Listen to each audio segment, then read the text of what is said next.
Thus far, we have been focusing on how to interpret genetic evaluations for dairy goats.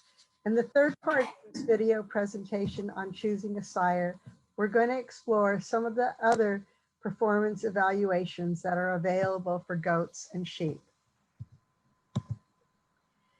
The National Sheep Improvement Program, or NSIP, offers online genetic evaluation testing for sheep and meat goats.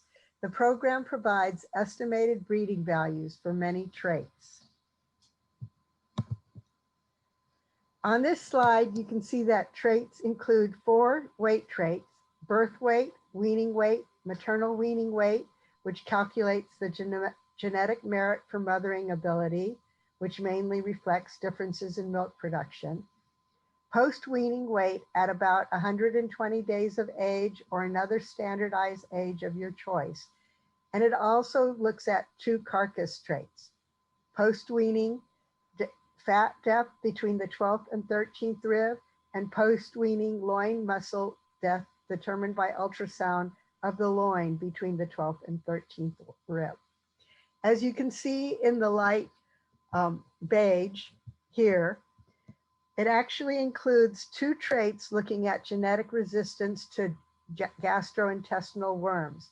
One is determined from fecal egg counts at weaning age, and the other from fecal egg counts taken at the same time as the post-weaning weight and carcass measurements. Traits to try to measure genetic merit for reproductive performance and survivability include post-weaning scrotal circumference, the number of offspring born, the number of offspring weaned, which combines the genetic effects of ewe on prolificacy and of lamb survival on to weaning. The program also offers genetic evaluations for some ram traits, or excuse me, for some fiber traits. The Katahdin Hair Sheep, Katahdin Hair Sheep International has a very intensive genetic evaluation program through NSIP and regularly prints out lists of top-ranking proven and young sires. And you can see this at the bottom of this slide here. Here's a list of proven sires and a list of young sire leaders.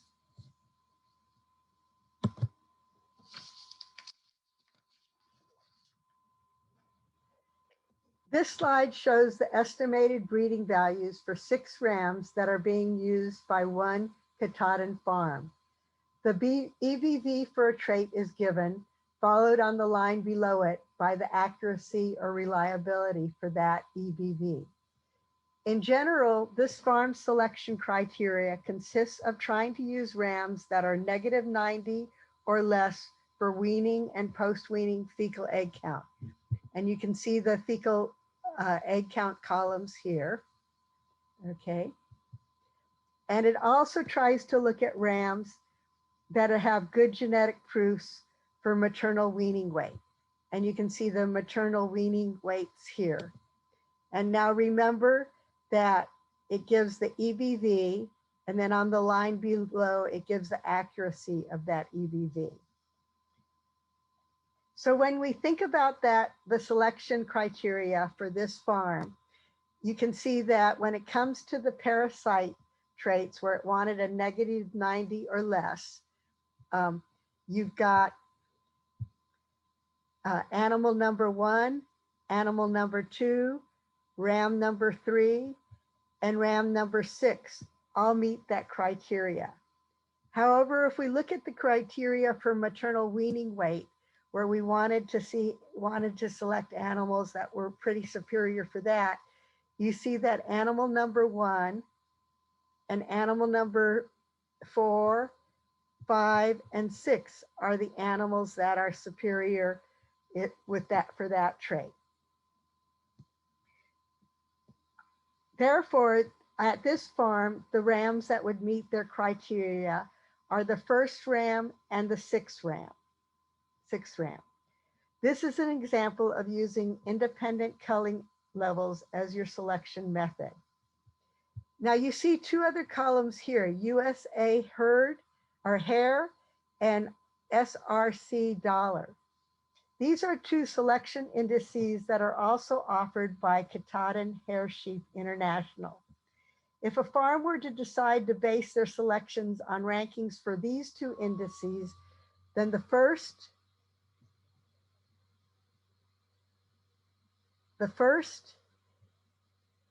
fourth, and sixth ram, and sixth ram are probably some of the highest for these traits. This list of genetic rankings for proven Katahdin rams shows that while the estimated breeding values for the hair sheep index here is very similar for these rams, the rams vary widely in the individual traits that they are good for. The first ram excels in weaning weight and parasite resistance traits, but is weaker in some of the other traits than some of the other rams listed. And therefore, this is one reason why you can't always depend on a selection index for your particular farm. You may want to create your own selection index or look at individual traits. If you click on an individual ram on this list, for example, this ram Hound River, it'll take you to a website that provides the contact information about his breeder and more details about his genetic evaluation. And this way you can contact his breeder if you wanted to find out if he has young rams available that are sired by this ram. Although NSIP offers on-farm genetic evaluations for meat goats, very few meat goat herds have ever participated in their evaluation programs. Some Kiko and boar goat farms do adjust their weaning weights, etc., in their herds for sex and age and attempt to rank sires that they own or have used on the performance of their offspring within the herd, or does, or to rank their does on the weight of litter weaned. However, very few herds participate in official programs. The American Boar Goat Association has an ennoblement program that is reflected on a boar goat's pedigree and registration papers. Goats get points towards ennoblement based on their show records and those of their progeny. They need less points if they have undergone and passed an official visual inspection with an impartial trained appraiser. Points can also be earned by performing well on an official performance test, measuring average daily gain. The particular details of how a goat qualifies for ennoblement are reported on this slide. Ennoblement is simply based on the phenotypic evaluation of conformation traits and possibly on average daily gain if the animal has been enrolled in a performance test for average daily gain.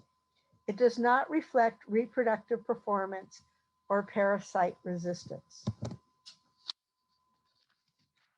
One example of a performance test that a boar goat or a Kiko goat or certain breeds of sheep can enroll in is the Pennsylvania Department of Agriculture's ram, lamb, and meat goat buck performance test. Weaned ram, lambs, or buck kids from different farms are gathered together at the same location and fed the same feed to compare their growth and other body traits. There's usually a 7 to 14-day adjustment period to introduce them to the feed ration, and then the test runs for approximately 70 to 80 days. Individual performance records are determined for each ram and each buck enrolled. These records include average daily gain, which would be the weight gained over the course of the test divided by days on test, weight per day of age, which also accounts for their weight gain before they arrived at the test, loin area, which is ultrasonically scanned between the last two ribs and then adjusted based on the finished weight for that animal specific to each breed, fat, which is also measured ultrasonically, okay, And then a ratio, which is the percentage above or below average a ram or buck is within his own breed group for a particular trait. A ratio of 100 would indicate that he was average for the animals enrolled in that buck test or that buck or ram test that year. They also create an index, and the index is slightly different for rams and for bucks, but essentially both indexes take into account the average daily gain, the final weight gain of the animal adjusted per day of age, and then the adjusted fat thickness and adjusted loin muscle area thickness or loin muscle area. The animal's index divided by the average animal index within a breed provides the index ratio. So, for example, here are the results for 2 Boer buck kids that were on the trial 1 year. We will refer to the one on the top of the slide as lot 1 and the one at the bottom of the slide as lot 2. Now, some of the information they give you is you can see that both of these buck kids were born as twins.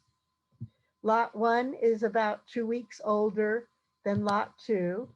And as a consequence, had a starting weight that was 107 pounds versus 90 pounds. It also gives you information about their teat structure.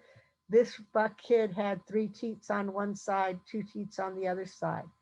And then it gives you their final weight and what their 70-day adjusted daily gain or their 70-day average daily gain was.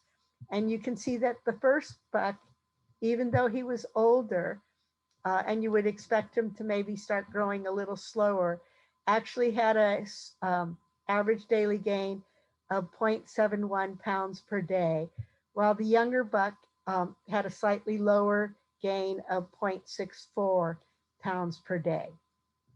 However, if you look at their loin eye area adjusted for their weight and their leg circumference adjusted for their weight, you can see that lot 2 is slightly superior if you were looking for a larger loin eye or a larger leg circumference for the same weight. Okay.